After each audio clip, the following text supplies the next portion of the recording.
Prime voice news में आपका स्वागत है। देखिए आज की बड़ी खबर। संविधान बनाने वाले डॉक्टर बाबा साहब अम्बेडकर की जयंती आज है और हमने हमेशा हमारे संविधान के जो हमारे को एक बहुत बड़ा गिफ्ट है, हर नागरिक को आर्थिक, सामाजिक और न्याय पाने का अधिकार उन्होंने दिया है। इसलिए उनका जन्मदिन बड़े धूमधाम से देश में मनाया जाता है। अभी मैं आपको ये कहूंगा कि हमने हाल ही जो एआईसीसी सेशन के अहमदाबाद प्रस्ताव में भी इसी को आगे सुनिश्चित करने की बात की कि जो बाबा साहब अम्बेडकर जी ने अपने सामाजिक न्याय में कहा था, उन विषयों को, उन मुद्दों को ही हमने अहमदाबाद के सेशन में आगे करा और खासकर 14 अप्रैल हम आज संसद में उनके मूर्ति पे पुष्पांजलि की। फिर उसके बाद में यथा प्रकार जो पहले 11 बजे डॉक्टर बाबा साहब अम्बेडकर की फोटो को सेंट्रल हॉल में पुष्पांजलि कर दी थी। लेकिन इस बार 9 बजे ही उन्होंने डिक्लेयर किया और 9 बजे डिक्लेयर करने के बावजूद भी हम लोग वहां रहे, लेकिन प्रधानमंत्री जी सेंट्रल हॉल में नहीं पहुंच सके। हालांकि उनके सहूलत के मुताबिक ही ये टाइम चेंज किया गया था। और आज के दिन कांग्रेस पार्टी की तरफ से मैं 5 बातें कहना चाहता हूं। पहली बात मैं ये कहना चाहूंगा कि कास्ट सेंसस जरूरी है। अभी केंद्र सरकार 2011 के जो सेंसस के आंकड़ों पर अपना योजना बना रही है और 2021 में होने वाले सेंसस का भी अभी तक पता नहीं। यानी योजनाएं जो हम बनाते हैं, ये सेंसस के आंकड़े को लेकर और उनकी किन किन की प्रगति हुई है और कौन से योजना लागू करना चाहिए, इसको लेके हम आगे बढ़ते हैं। इसीलिए हम ये मांग करते हैं कि जनरल सेंसस के साथ साथ भी ये जरूरी है कि कास्ट सेंसस भी कराया जाए, क्योंकि इतने वर्षों के बाद ये नहीं मालूम हुआ कौन से कम्युनिटी के लोग और अलग अलग वर्ग के लोग कौन से क्षेत्र में आगे आए, यानी शैक्षणिक दृष्टि से, आर्थिक दृष्टि से, भूमि की दृष्टि से, और जो भूमिहीन लोग हैं, ये सारी चीजें, और हायर एजुकेशन में ये सारी चीजें हम उसमें देख सकते हैं। उन आंकड़ों को देखकर आगे उसकी योजना भी बना सकते हैं। लेकिन आज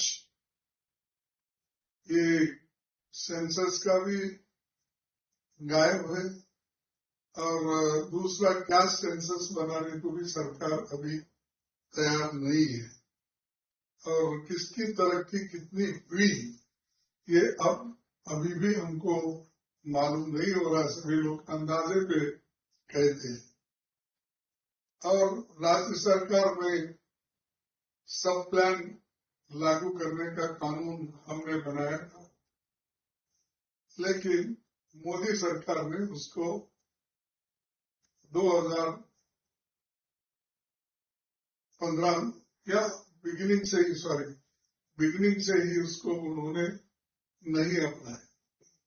लेकिन सब प्लान ये जो है, खासकर कर्नाटक, तेलंगाना, जो आंध्र प्रदेश है, ये इसी का भाग, तेलंगाना और आंध्र एक ही थे, वहां पर ये लागू किया गया और उसके लिए कानून भी बनाया गया। और 1976 में इंदिरा गांधी जी, उन्होंने भी ये सब प्लान बनाकर लोगों को बजट का जो proportional to the population budget होना चाहिए वो उन्होंने भी किया था। लेकिन ये सब मोदी साहब गायब कर दिए, इसमें उनकी रुचि नहीं है। बाबा साहब का नाम तो बोलते हैं, लेकिन बाबा साहब के जो स्पीच, बाबा साहब की जो इच्छा थी, जो उनका आशाएं थी, उसको पूर्ति करने में वो तैयार नहीं है। और भारतीय संविधान के अंदर उन्होंने जो सहूलतें schedule caste, schedule tribes, backward classes, इनको जो दिया है, उसके बारे में भी वो अनुष्ठान में लाने की कोशिश नहीं करते। इसीलिए नहीं करते कि सिर्फ बाबा साहब अम्बेडकर का नाम लेकर लोगों को अगर कहेंगे तो लोग खुश हो जाएंगे, ये उनकी मंशा है। लोग जब भी खुश हो जाएंगे, खासकर दलित, वंचित, पीड़ित, ओबीसी, माइनॉरिटीज, ये लोग कब खुश हो जाएंगे? जब उनके हकूक उनको मिलेंगे। अब ये बात मोदी साहब करने को तैयार नहीं है और सिर्फ लोगों को बोलने लगाते हैं, जो कांग्रेस के खिलाफ, नेहरू जी के खिलाफ, हमारे खिलाफ, कहते हैं कि इन्होंने क्या किया। अरे हम तो ये कह रहे हैं, बाबा तुम क्या किए ये बताओ। बाबा साहब के कौन से उसूल अपनाए आप, तो ये वो कहने के लिए तैयार नहीं है। और दूसरी चीज, 50% जो रिजर्वेशन है, ये तमिलनाडु में मोर देन 50% उन्होंने किया और उन्होंने ये 9th शेड्यूल में डाला। इसके वजह से वहां रिजर्वेशन सेफ है, कोई कोर्ट नहीं जा सकता, कोई ये नहीं। तो वो सुप्रीम कोर्ट के आदेश अनुसार और इसके पहले भी संविधान में जो अमेंडमेंट हुआ है, इसका बहुत बड़ा फायदा वहां मिल रहा है। लेकिन दूसरे स्टेटों में मोर देन 50% के लिए बैन करते नहीं। और मोदी भी बात करते हैं, मोदी जी, लेकिन वो इम्प्लीमेंट नहीं करते। तो एक हमारा तीसरा मुद्दा है। और चौथा मुद्दा ये है हमारा कि 2006 में संशोधन हुआ था, आर्टिकल 15(5). इस संविधान का संशोधन SC, ST, OBC और इन लोगों को प्राइवेट इंस्टीट्यूशन में इनको रिजर्वेशन, आरक्षण दिलाने के लिए हमने कोशिश की।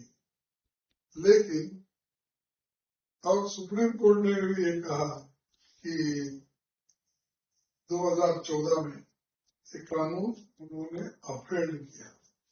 जो कानून ये लोग कहते हैं उसके लिए कोशिश नहीं करते हैं कि ये लोग तो कभी भी अपना जो आर्टिकल 15(5) में जो संशोधन हुआ था प्राइवेट कॉलेजेस में, प्राइवेट इंस्टीट्यूशन में, इन SC/ST लोगों को, OBC लोगों को रिजर्वेशन देना था, उन्होंने नहीं दिया। और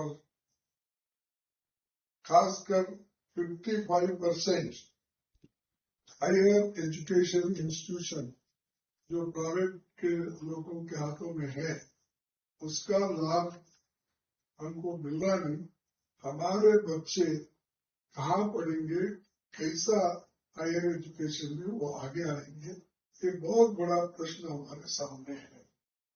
लेकिन इस प्रश्नों को सुलझाने के बजाय, इस समस्या को सुलझाने के बजाय वो इसमें रुचि नहीं रखते कि वो कभी भी इस बात इधर ध्यान नहीं रखें। ये इससे भी बहुत बड़ा नुकसान ये वीकर सेक्शंस में हुआ। बाबा साहब अम्बेडकर जी को उस जमाने में बड़ौदा महाराज ने हायर एजुकेशन के लिए स्कॉलरशिप दे के भेजे, लेकिन आजादी के बाद इतना बड़ा गवर्नमेंट हमारा है कि कितने लाख, हमारे लाखों करोड़ों रुपए का बजट है। इतना बड़ा रहते हुए भी हायर एजुकेशन में ये अच्छी शिक्षण देने के लिए मोदी जी तैयार नहीं है और उनका बजट भी काट रहे। शिक्षण क्षेत्र में ज्यादा बजट देने के बजाय 250 बजट भी काट रहे हैं और उसमें SC/ST का तो और भी कम हो गया है। तो इससे ये मालूम होता है कि उनको शिक्षण में भी रुचि नहीं। लेकिन बाबा साहब अम्बेडकर का सबसे ज्यादा रुचि जिसमें थी वो शिक्षण। उसीलिए वो हमेशा कहते थे, पहले अपने बच्चों को पढ़ाओ।